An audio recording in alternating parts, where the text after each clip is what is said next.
যখন পুরো ইরান শোকস্তব্ধ, যখন সর্বোচ্চ নেতা আয়াতুল্লাহ আলী খামেনির দাফন সম্পন্ন হচ্ছে, ঠিক তখনই কেঁপে উঠল ইরানের আকাশ।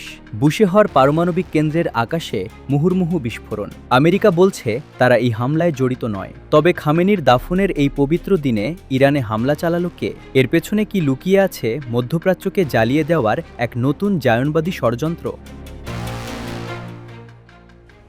গত বৃহস্পতিবার শেষ রাতে ইরানের বিভিন্ন প্রান্তে, বিশেষ করে কৌশলগতভাবে গুরুত্বপূর্ণ বুশেহর পারমাণবিক কেন্দ্রের আশপাশে এবং কোনারক শহরে একাধিক শক্তিশালী বিস্ফোরণের শব্দ শোনা গেছে।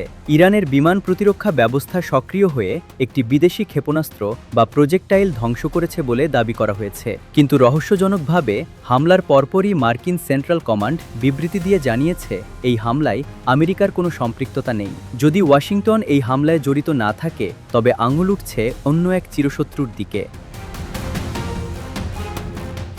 বিশ্লেষকরা বলছেন এই হামলার টাইমিং বা সময়টা অত্যন্ত সুপরিকল্পিত।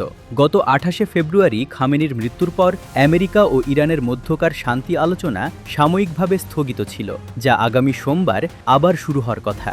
ডোনাল্ড ট্রাম্প যখন মার্কিন মধ্যবর্তী নির্বাচনের আগে তেলের দাম কমাতে ইরানের সাথে একটি ভঙ্গুর যুদ্ধবিরতি বা চুক্তি টিকিয়ে রাখতে চাইছেন, ঠিক তখনই দৃশ্যপটে হাজির ইসরায়েল। ইরান থেকে খবর আসার পরপরই মার্কিন প্রেসিডেন্ট ট্রাম্পের সাথে ফোনে গোপন বৈঠক করেছেন ইসরায়েলি প্রধানমন্ত্রী বেনিয়ামিন নেতানিয়াহু। ইসরায়েলি সেনাপ্রধান এবং প্রতিরক্ষা মন্ত্রী প্রকাশ্যেই হুমকি দিয়ে বলেছেন, ইরানের বিরুদ্ধে যুদ্ধ শেষ হয়নি, তারা তৃতীয়বারের মতো আঘাত হানতে প্রস্তুত।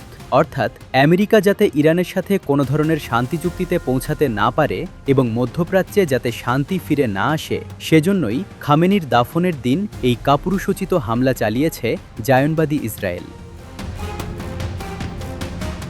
এই উত্তেজনার পারদ আরও বেড়েছে হরমুজ প্রণালীতে ইরানের সার্বভৌমত্ব রক্ষা করার প্রচেষ্টাকে কেন্দ্র করে। মার্কিন সাম্রাজ্যবাদ ও তাদের দোসররা যখন এই সংকীর্ণ জলপথের নিয়ন্ত্রণ নিতে চায়, ইরান তখন সাফ জানিয়ে দিয়েছে এই অঞ্চলে কোনো বিদেশি দাদাগিরি বরদাস্ত করা হবে না। হরমুজ প্রণালীতে পশ্চিমাদের পাতাফাঁদ এড়াতে এবং নিজেদের ভূখণ্ড রক্ষা করতে ইরান যে কোনো প্রতিরোধ গড়ে তুলতে প্রস্তুত।